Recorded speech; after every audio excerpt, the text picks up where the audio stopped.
Hello there, welcome to Theobodium, and welcome back to Call of Duty Black Ops Cold War Zombies.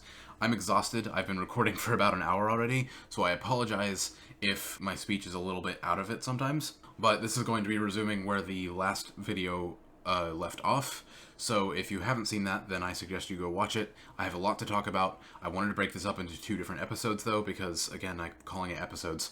Two different videos, though, because there's a lot to talk about that I'm trying to talk about with this game. These are probably going to be some hefty watches, too. So anyways, time to jump back in. I think the round's almost over. I just need to get these boss zombies out of here.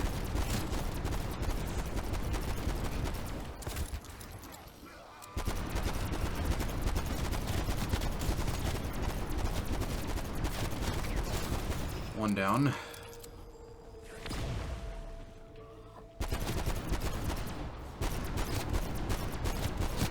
Sorry for the not talking yet, I just wanted to focus on that really quick because I don't want this match to end yet. I am enjoying this match and I'm making lots of progress on this match. So the first thing I have to talk about here is trade-offs and loadouts and upgrades. I pretty much talked about that in the previous video, but I definitely do have more to say about it. Strategic personalization. For example, in my game, I chose to go without perks for most of the game just so I could get to double Pack-a-Punch faster. And then I started getting a couple perks, and then I refrained from getting more so that I could get triple Pack-a-Punch, and now I'm going to start buying more perks. Whereas you could choose to buy perks first and then get Pack-a-Punch, or you could do whatever you want to do in that sense. So that's just an example of me trading off getting Pack-a-Punch before perks. Then you come to other things like armor versus upgrading your weapon, if you do want to upgrade your weapon at all, that is. Alright, I know there's going to be two bosses this round, so I'm just going to prepare myself for that. Holy crap.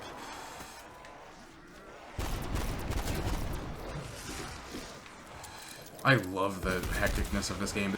There's so much, action happening constantly. I don't know, I love that as well.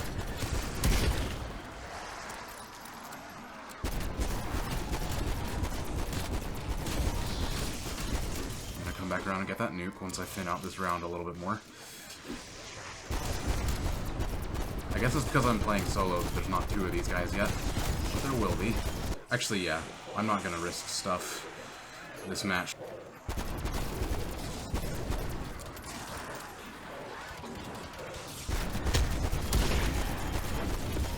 Okay, good. Boss down. It worked out not exactly how I wanted it to, but yeah, that's pretty much what I wanted to do with that. Oh, there's something there to pick up.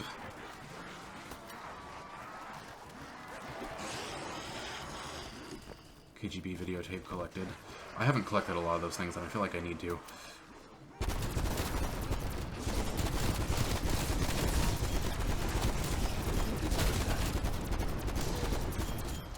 Long ways away from getting this thing to tier 5 damage, but I don't know, maybe this will be the first time I get a weapon up to tier 5 damage, we'll see. So I think that's pretty much it for the gameplay mechanics. Now it's on to talking about more specifics. The first thing I have listed on here is perks, so I guess I'll just start talking about my perks that I have here. So yeah, changes to perks. Quick Revive, they've made it to where it makes your health regenerate faster, and you can add other effects like moving twice as fast while you're down, which is pretty simplistic, but it's not useless, I don't think, because it might be the difference between you getting up and losing everything. Then you've got Stamina Up, which now incorporates a little bit of old PhD with the lack of fall damage with one of its upgrades, of course, the super fast running speed.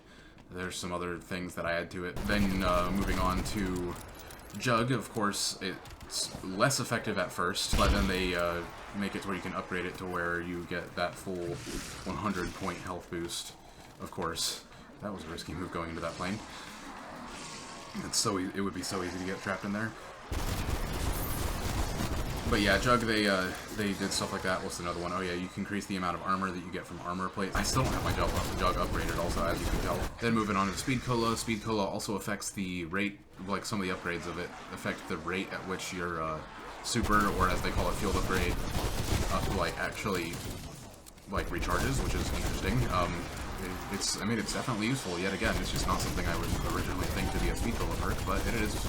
There it is, and it's not incredibly overpowered, but it's not useless either.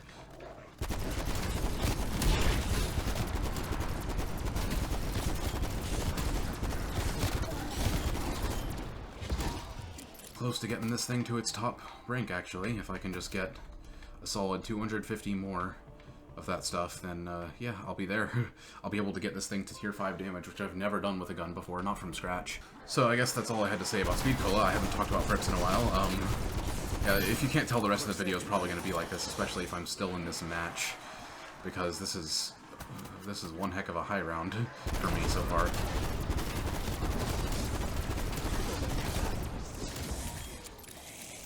So moving on to, what's it called, Elemental Pop in my loadout here. Sorry, okay, so I'm going to just restart this because it took me a second to reach a point where I felt like I could talk about Elemental Pop. I had to, like, reach deep in my memory and, like, remember some stuff about Elemental Pop, but, I think I got it now. So Elemental Pop as a baseline, I think it's great because it allows you to have, like, an alternate ammo type and then also have different ammo types on top of that. I did not mean to grab that. So Elemental Pop, the base thing, is nice, especially in combination with like having an alternate ammo type. I think it's really nice to have that in your back pocket where you have your normal ammo type firing off and then you have Elemental Pop on top of that, which gives some addition to your alternate ammo type. Like, it makes you have even more alternate ammo firepower, I guess.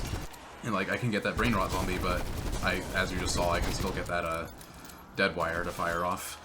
So I like that a lot. And then, of course, the thing that I also like about its upgrade tree is that its upgrade trees affect the ammo mods themselves as well, not just the perk, the randomized ammo mods. So you can get stuff... Also, sorry, gonna chill for a second. This is a randomize the attachments on your equipped weapon. Oh, okay. But I like that you can, like one of them is reduce the cooldown for ammo mods, and that by 20%, and that's not just, like, its ammo mod, at least from the way it's worded, it seems like it implies that it's reduced 20% cooldown for all ammo mods, not just whenever you have the perk. Or maybe you have to have the perk, but it reduces cooldown for ammo mods in general, which, again, I appreciate that it's, like, it's not just affecting its own randomized ammo mods, it's affecting the ammo mods that you get for your gun as well. To move on, finally, and I almost think that it's fitting that I saved this one for last, is Deadshot Daiquiri. That perk used to be the bane of my existence. I hated that perk so much because I hate auto-aim, or aim assist. In zombies especially. I don't know how I feel about it in a lot of other games, but in zombies, like, especially, I despise it to no end. I do not want to play with auto-aim because I like being able to just keep my gun aimed at head level, zoom in, and it stays that way. I hate being pulled to the chest. And so, yes, Deadshot makes it to where you auto-aim to the head, but the act of auto-aiming to the head when I'm used to not auto-aiming at all, it's not that big of a change, but it just seems like a waste of points for one, and the act of getting it would actually decrease my accuracy overall, is the way I've always viewed Deadshot, and so it's been pointless to me.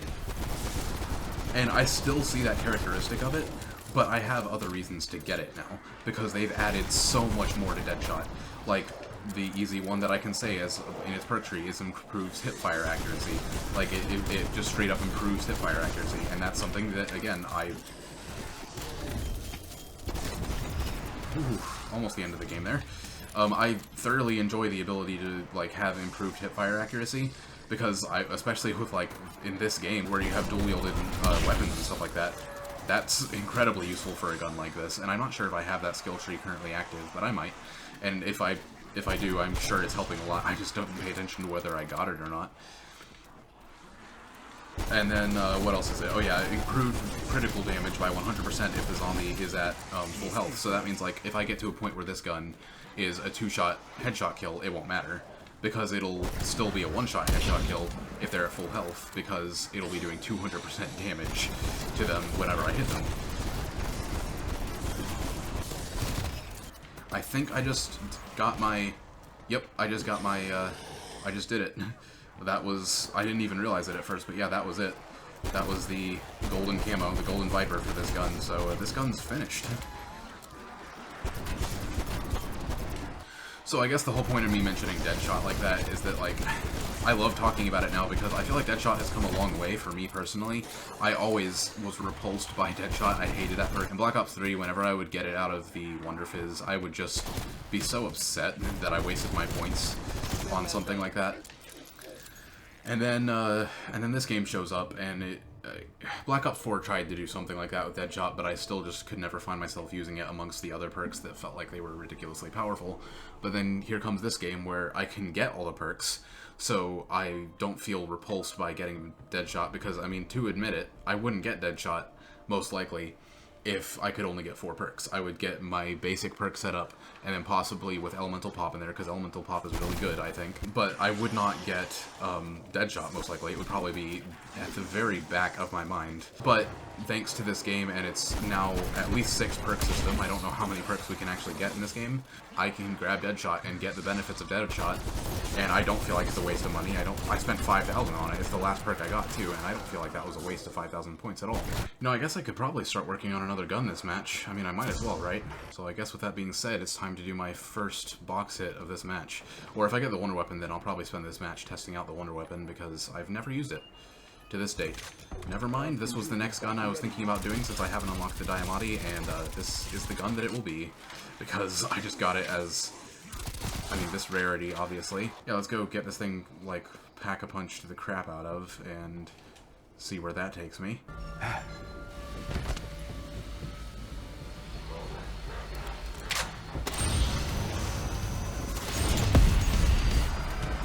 So moving on from perks, which it's taken me a long time to talk about stuff because of how hectic this match is, but to move on from perks, the next thing is, I think, equipment, and specifically, I think I was going to go tacticals next.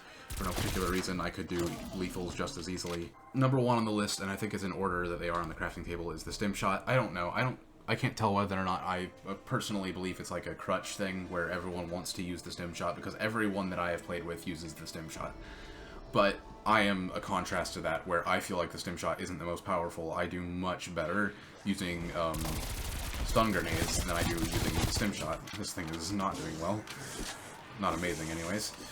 But I do a lot better using stun grenades than I do stim shots, and so I can't tell if stim shots are a crutch or whether or not a lot of people just use them because they like to be able to heal themselves. I'm going to say for now that I don't think that they're a crutch. I think that just a lot of people like the idea of having health in their back pocket, which makes sense. And I do as well. I mean, don't get me wrong, I've used stim shots plenty, but I still see for me personally, stun grenades are much more useful. And the fact that I can use something else and feel like it's more useful makes me feel like the stim shots are not a crutch. But I can definitely use the stim shots, like I use them all the time as well. I just don't feel pressured to, and again, I think that means that they're not necessarily crutch stuff, or maybe I'm just wrong, and maybe everyone uses stim shots, and they are a crutch. Then, of course, next on the list is the stun grenade itself, one of my personal favorites, because, well, I can show you why. This. I love being able to do that, and now I just sit here and watch. And that, like, obviously there's no point in me doing that in that moment, but doing that, like, in the heat of the moment is so, so good. And if you stun them and they're right on top of you, like that, now that was a bad example. I'm trying to do examples now and I'm gonna get myself killed. But if you stun them, like, and you're in a corner, they will stop attacking you, like, even though you are going to put yourself in probably not the best situation because you're also stunned, but it buys you some extra time and your health gets closer to begin healing.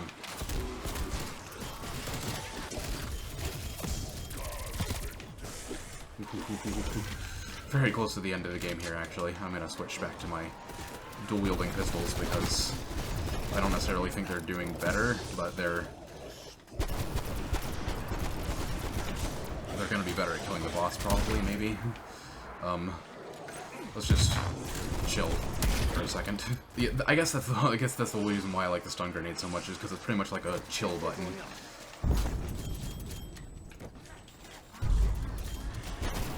And then C4 is ridiculous at just how many zombies it kills. Obviously, as you can see, as to what I just did, I just wiped out, like, with just 2 C4, I wiped out so many zombies. So I understand why everyone uses C4 when it comes to lethal equipment. I guess I'm jumping ahead a little bit right now by talking about C4. Yeah, I think my pistol's still better right now, which is probably just because I have it at tier 5 damage. Alright, 1 down. That'll make things easier.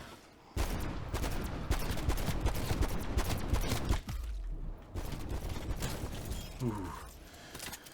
That risk paid off. Okay. And then I'm just gonna get this attack Helichoopy because I want to see what he does. And I have so much in the way of resources. And I don't care that my armor is halfway replenished. I have so much resources. I feel like it would be stupid of me to not replenish my armor to full. The decoy is nice. I don't know. I think the decoy is good because it's also kind of like a chill grenade pretty much. It doesn't last as long. But, I don't know. I think the decoy, in my mind, is kind of useless when you have a stun grenade. Although the decoy probably affects more zombies at a time and you won't have to throw multiple.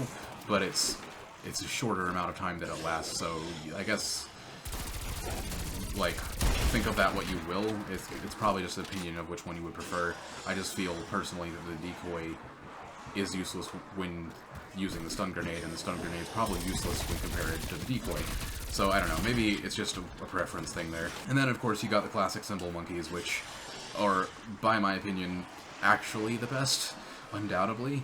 Because, I mean, come on, they're monkeys. They last a long time, they kill zombies, they're really like a chill, they give you plenty of time to revive a player. Like, of course, they're the classic symbol monkeys. I'd like to mention that I do like how they've nerfed the symbol monkeys. By nerfed, I mean, like, you can only hold 2 of them at a time. I don't think they've nerfed the monkey itself much, but they have nerfed the ability to hold the symbol monkeys, where you can only hold 2 at a time, and I personally appreciate that. Because, I don't know, it just seems like a good thing to only be able to use... Ooh, I do not want to get myself trapped in a corner. Okay, that was interesting. Oh, this thing is not killing anymore. Maybe the SMG is a better bet. I did not mean to buy ammo for that gun. Crap, I forgot. Alright, well, you know what? Just for the sake of doing it, it's time for me to attack this. So they can't attack me, right? I heard that they can't attack you whenever... Oh, hello, that is great. I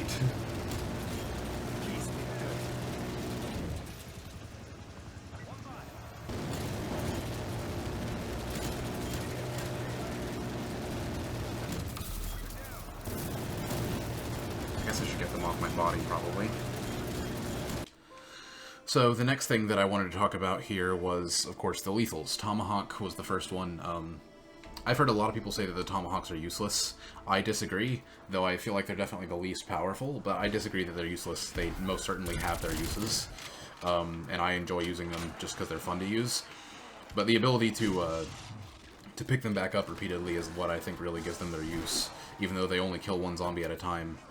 I think it's still, like, really useful to be able to, like, throw 4 of them if you have 5, and then just run back over that area and pick them all back up. Then I guess I'll just talk about Frag and Semtex at the same time, because there's not much to say about them. I think they're classic Frag, you throw it, it blows up. Semtex, Frag, but it's sticky. Then after that, what you've got, Molotov. Okay, the Molotov, I actually do have something specific that I want to say about that, which is it seems ridiculously good against bosses. I remember, well, it's in a video, actually. Like, I haven't tested it out since, but it seems to tear through their health. And as far as I understand, the equipment that you have, like, increases damage with rounds, as well as, like, how zombies increase damage and stuff like that. So, if that is the case, then it might be a good idea to keep Molotovs in your back pocket in the future, just for the bosses. Like, after you split them, and the 2 of them show up, drop a Molotov in between you and them, or, like, where they're standing when they split, and it seems to, like, tear through their health. It really does. Again, that was just, like, a one-time thing, though, that I did that it semped that way. So I think that might be one of the biggest uses for Molotovs, and obviously the other big use for them is similar to Wraithfires. Throw them into a small hallway, run your train through there, and you've got yourself a lot of kills on your hand. Then, of course, moving on from Molotov, you've seen me using it throughout the game. I have it currently, is the, oh no, I hate being in here with this, but is, of course, the C4. Ridiculously powerful. You get lots of kills with it. I don't think that Semtex or normal frags are necessarily a lot less powerful than them. They just, the C4 just obviously, like, the ability to place them down and detonate them in the center of a horde, like, exactly where you want every time, is ridiculous. And it kills so many zombies. And that's it for lethals. Now it's time to talk about score streaks. which I don't have enough information about overall to talk about, but I will be talking about because I'm about to go grab myself a war machine, and that's the only score streak I haven't used to this day, but I can do that this match, so you'll see a live review of that. But as far as the ones I have used in the meantime, you got the combat bow, which is, I don't know, I think it's pretty good for what it is. It only costs 50 heavy scrap. For what the score streak is, I think it's pretty decent. I don't know, I don't think it's all that great, but then again, you can kill like a decent portion of a horde with a single shot from it, and then I think you might get multiple shots, but I genuinely don't know. But yeah, it is what it is. It gets a lot of kills done for what it is, but you're getting what you pay for in that sense. Let's see if I can go through this round without getting armor. I have no clue if that's going to get me killed or not.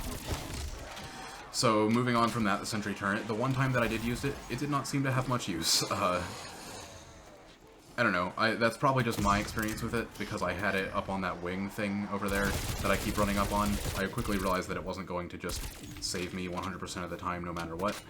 And so I ended up having to, like, jump off the wing, because I thought, you know, it'd be good to camp with it, to try and camp with it, but, yeah, that didn't work, and it just ended up being me running away and then only having a target to fire at, like, very rarely. And so, I don't know, that's just pretty much what my experience ended up being, but I feel like if you could reach a point where you're semi-camping with it or something like that, that it would be really good. Or maybe if you have a training spot that you want to, like, run by recurringly, that doesn't make any sense probably, but a training spot that you want to, like, repeatedly run by over and over again, then having the Sentry Turret placed there might be a good thing. In that sense. What's happening? But otherwise, I don't know if it's all that useful for me, at least.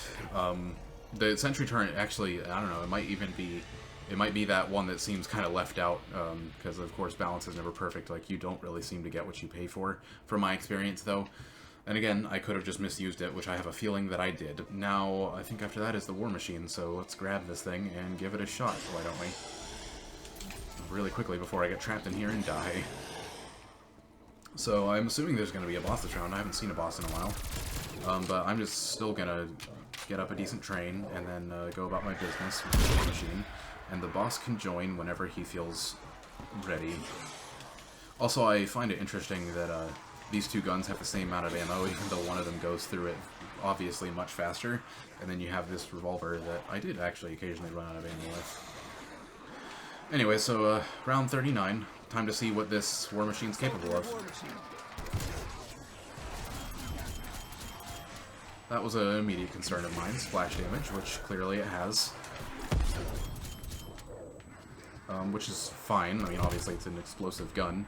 What else would you expect? But it does mean that you have to be careful with this thing. Yep, there's the boss I was expecting. Alright, so in longevity, it definitely lasts a while. You get a lot of shots out of that thing. This is, of course, a first impression review of that. Just the splash damage, of course, concerns me. Because that's a ridiculous amount of splash damage, which the explosives in this game just seem to, in general, have a ridiculous amount of splash damage. But yeah, it's a concerning amount of splash damage. You have to, like, really use that thing well. You need to put some distance in between you and your train before you unload into it. It seems like, otherwise you risk getting damage to yourself and most certainly possibly killing yourself with it, but then again, that's just a first impression review, so I don't know. I could be completely wrong about that. But I'm not going to go use it again because by far the attack helicopter was obviously my favorite, so I'm going to stick to that one.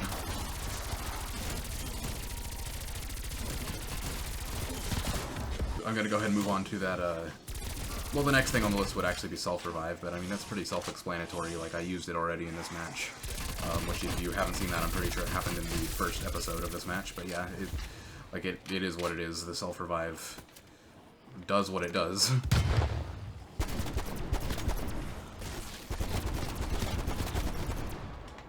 The attack helicopter, you also saw me use that this match for the first time. I love it. Yeah, that thing just annihilated. But I guess, I mean, hey, since we're doing it, let's give the Sentry Turret a second chance. I'm not just gonna stand here and expect it to kill everything, but I am going to train around and see, like, It's only getting 2 kills. Doesn't seem that useful. Ooh. Chill.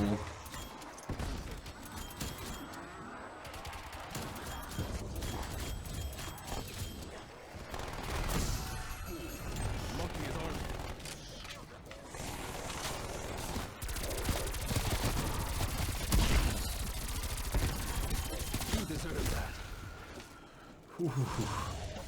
This is getting rough. Very, very rough.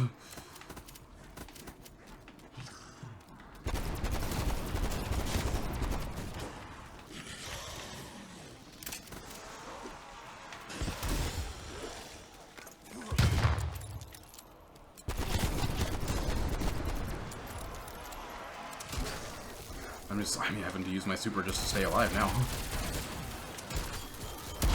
Oh, that was a bad use of a super. Ouch.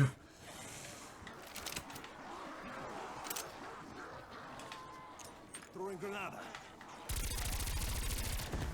Spawn out.